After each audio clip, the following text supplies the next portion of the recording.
तो दोस्तों नमस्कार, स्टडी विद तोमर चैनल में आपका स्वागत है।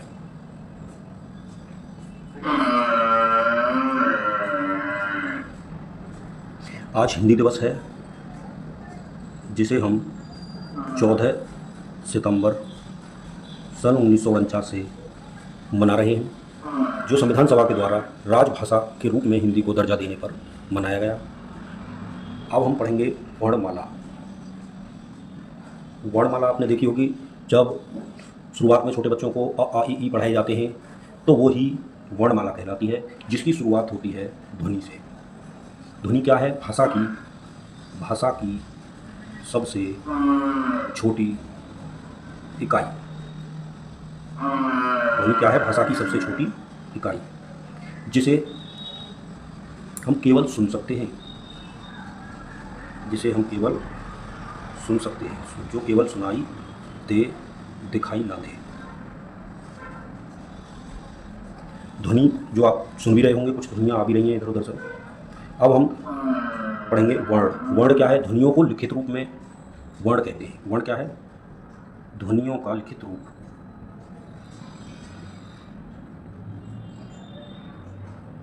ध्वनियों का लिखित रूप वर्ण कहलाता है, जिसका विभाजन नहीं किया जा सकता। हम भी कह सकते हैं कि यह लिखित भाषा की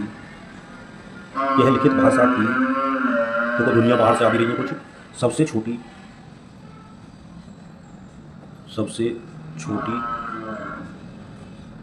इकाई है, जिसका विभाजन नहीं किया जा सकता।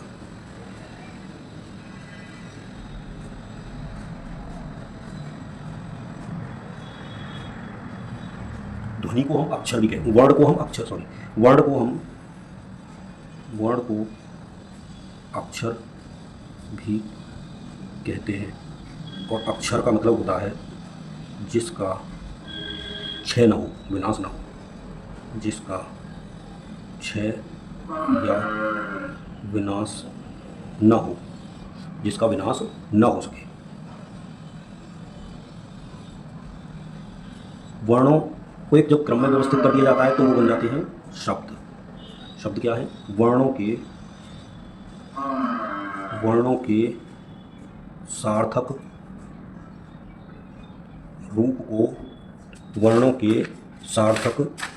रूप को हम क्या कहते हैं? शब्द। वर्णों के सार्थक रूप को हम क्या कहते हैं? शब्द कहते हैं। जैसे आपने पढ़ा होगा, एक शब्द है परिवार। परिवार कई वर्णों से मिलकर बना है।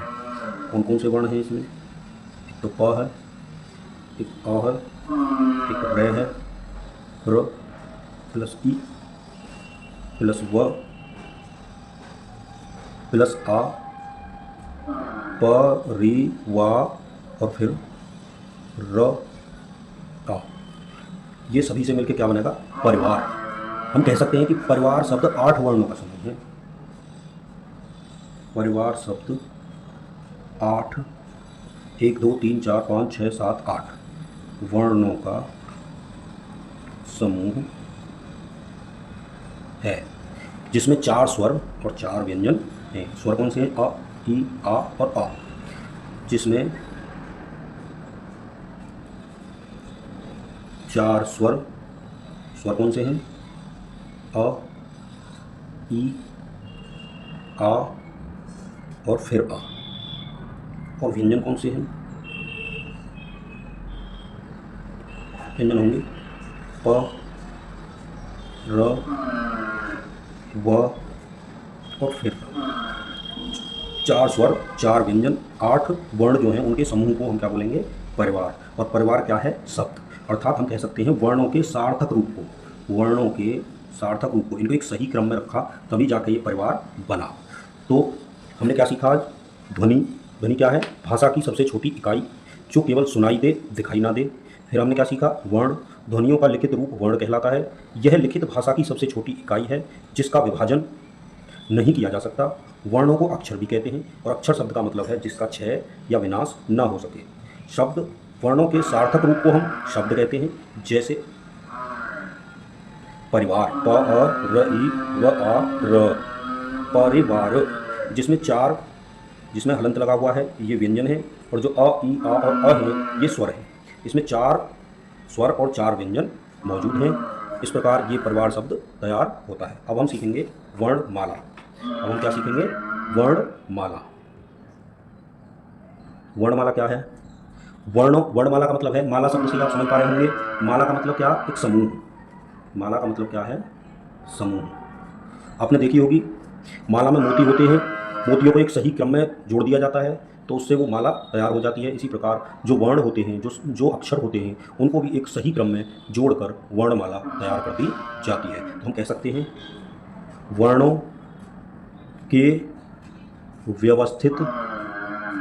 के व्यवस्थित समूह को वर्णमाला कहते हैं। वर्णों के व्यवस्थित समूह को हम क्या बोलते हैं? वर्णमाला। वर्णमाला में जो वर्ण होते हैं उन्हें हम कह सकते हैं, जैसे माला में मोती होते हैं उसी प्रकार वर्णमाला में भी वर्ण जो अक्षर हैं वो भी एक मोती की तरह से पिरोए हुए होते हैं। जो हमारी हिंदी भाषा है इसकी एक लिपि भी है। उस लिपि का क्या नाम है? उस लिपि का नाम है देवनागरी। देवनागरी लिपि ये संस्कृत भाषा से ली गई है। अब हम वर्णमाला के पार्ट देखेंगे, भाग देखेंगे। ये 2 भागों में विभक्त रहती है। वर्णमाला 2 भागों में विभक्त रहती है। एक होते हैं स्वर और एक होते हैं व्यंजन। एक होते हैं स्वर और दूसरे होते हैं व्यंजन। स्वर, व्यंजन। तो साथियों आज हम स्वरों के बारे में पढ़ेंगे। स्वर कौन कौन से होते हैं? स्वर 3 प्रकार के होते हैं। स्वर 3 प्रकार के होते हैं। नंबर 1 मूल स्वर, दूसरे दीर्घ स्वर, तीसरा होता है संयुक्त स्वर। अच्छा, मूल स्वर वो स्वर होते हैं जो वे स्वर जिनका उच्चारण बिना किसी ध्वनि की सहायता के होता है, उन्हें स्वर कहते हैं। स्वर कौन से हैं? पहले हम स्वर के बारे में पढ़ेंगे। स्वर की परिभाषा क्या बनेगी? स्वर वे ध्वनियाँ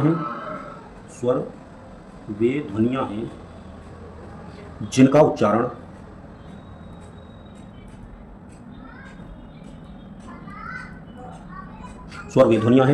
बिना किसी अन्य ध्वनि के स्वर वे ध्वनियाँ हैं जिनका उच्चारण बिना किसी अन्य ध्वनि की सहायता के होता है, जिन्हें किसी की जरूरत नहीं है, वो खुद स्वयं बिना किसी की सहायता के उच्चारित हो सकती हैं। स्वर का क्या है? स्वर ऐसी ध्वनियाँ हैं जिन्हें बोलने के लिए हमारा श्रीमुख कभी बंद नहीं होता। स्वर ऐसी ध्वनियाँ हैं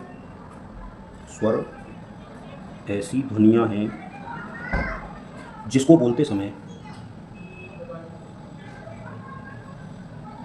बोलते समय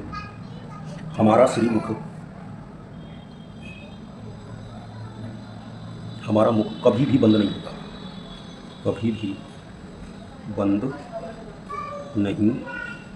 होता है। एक और परिभाषा है इसकी, हम कह सकते हैं वे ध्वनियाँ जिनका उच्चारण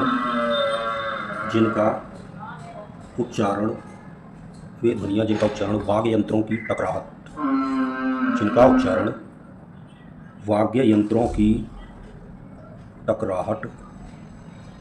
वाग्य यंत्र क्या है? जीभ के बिना, टकराहट के बिना स्वतंत्र अवस्था में हो।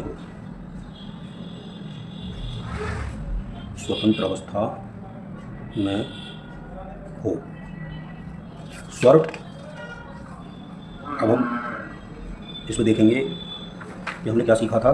ध्वनि भाषा की सबसे छोटी इकाई जो केवल सुनाई दे, दिखाई न दे, उसे ध्वनि कहते हैं। वर्ण ध्वनियों का लिखित रूप वर्ण कहलाता है। यह लिखित भाषा की सबसे छोटी इकाई है जिसका विभाजन नहीं किया जा सकता। वर्ण को अक्षर भी कहते हैं। अक्षर जिसका क्षय या विनाश न हो सके।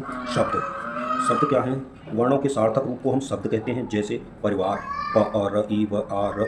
परिवार शब्द 8 वर्णों का समूह है जिसमें 4 स्वर अ ई आ और 4 व्यंजन प र व और र। वर्णमाला, वर्णों के व्यवस्थित समूह को वर्णमाला कहते हैं।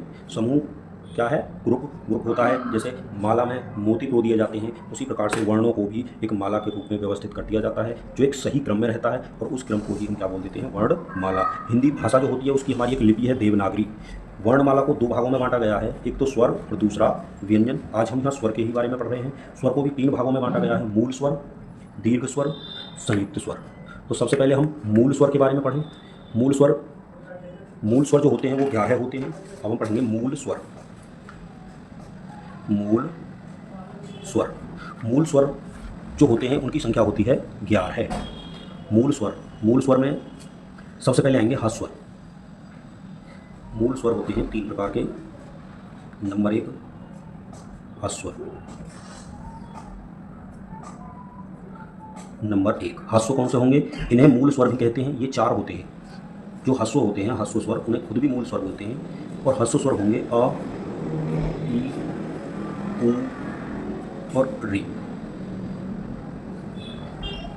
दीर्घ स्वर,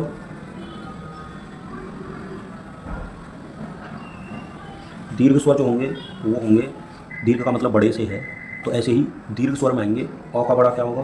आ। ई का बड़ा क्या होगा? ई। और उ का बड़ा क्या होगा? उ।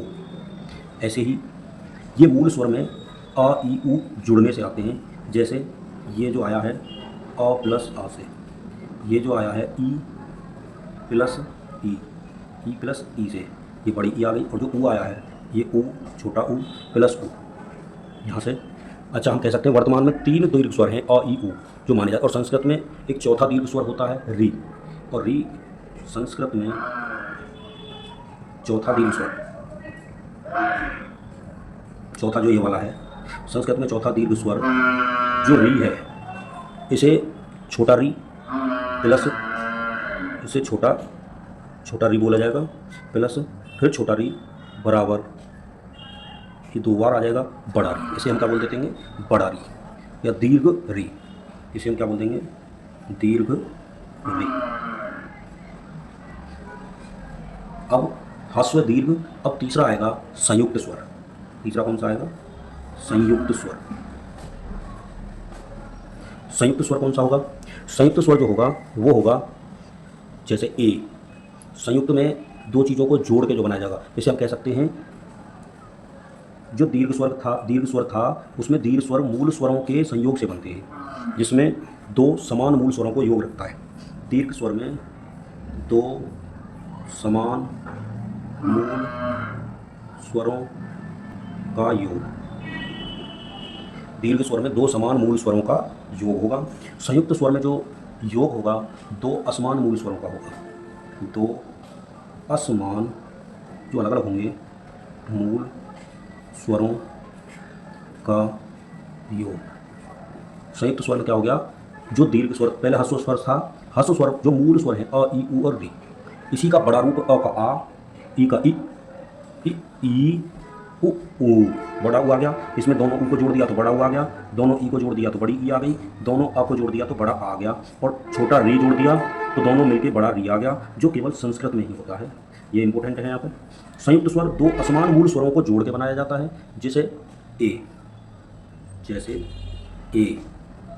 ए जो है ये ए प्लस ई का योग है, ए प्लस ई का योग है।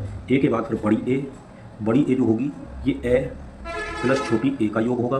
फिर आएगा ओ जो होगा वो आपका ए प्लस उ का योग होगा, ए प्लस छोटा उ, और जो बड़ा ओ होगा ये आएगा ओ ए प्लस ओ का योग। मतलब समझ में आया होगा। ई और अ मिलके ए बनते हैं, ए और अ मिलके बड़ी ए बनते हैं, उ और अ मिलके ओ बनते हैं, और ओ और अ मिलके बड़ी ओ बनते हैं। इसी वजह से ये संयुक्त हैं, अलग अलग हैं, असमान मूल हैं ये वाले, और मिलकर योग होकर संयुक्त हो जाते हैं, इसलिए इन्हें संयुक्त स्वर कहते हैं। अब हम सबको एक साथ कह सकते हैं। स्वर कितने हो गए टोटल? दीर्घ स्वर कितने हो गए? 1 2 3 4। दीर्घ स्वर कितने हो गए? 4। नहीं, ह्रस्व स्वर कितने हो गए? सॉरी, ह्रस्व स्वर हो गए अ, ई, उ, री, 4 हो गए। अब दीर्घ स्वर होंगे अ, ई, उ, कितने हो गए? 3। और संयुक्त स्वर कितने हो गए? 1 2 3 4। ये सब मिलके कितने हो गए? 4, 3 और 4 7, 7 4 11। ये टोटल मिलके कितने होंगे? 11। 11 कौन कौन से होंगे? अब इन्हें हम एक बार में ही समझ सकते हैं। 11 होंगे कौन कौन से? सबसे पहले होगा मूल स्वर। मूल स्वर कौन सा आ गया? अ, ई, उ और री। ये आ गए 4। फिर आ गया दीर्घ स्वर। दीर्घ स्वर, दीर्घ स्वर आपने यहाँ समझ ही लिया होगा। अ प्लस अ बराबर आ, ई प्लस ई बराबर ई, और उ प्लस उ बराबर उ। ये 3 हो गए। चौथा हो गया संयुक्त स्वर। संयुक्त स्वर, संयुक्त स्वर कौन सा होगा? अ प्लस ई, छोटा ई है, अ प्लस ई, ए आ गया, अ प्लस ए, बड़ी ए आ गया, और अ प्लस उ, ये ओ आ गया, और ओ प्लस अ, ओ प्लस अ, ये आ गया औ। ये कितने हो गए? 1 2 3 4, 1 2 3, और ये कितने हो गए? 1 2 3 4। टोटल मिलके कितने हो गए? 4 3 और 4। ये टोटल मिलके कितने हो गए? 11 है। तो स्वर कितने होते हैं? 11। अब इसमें दो क्या हैं?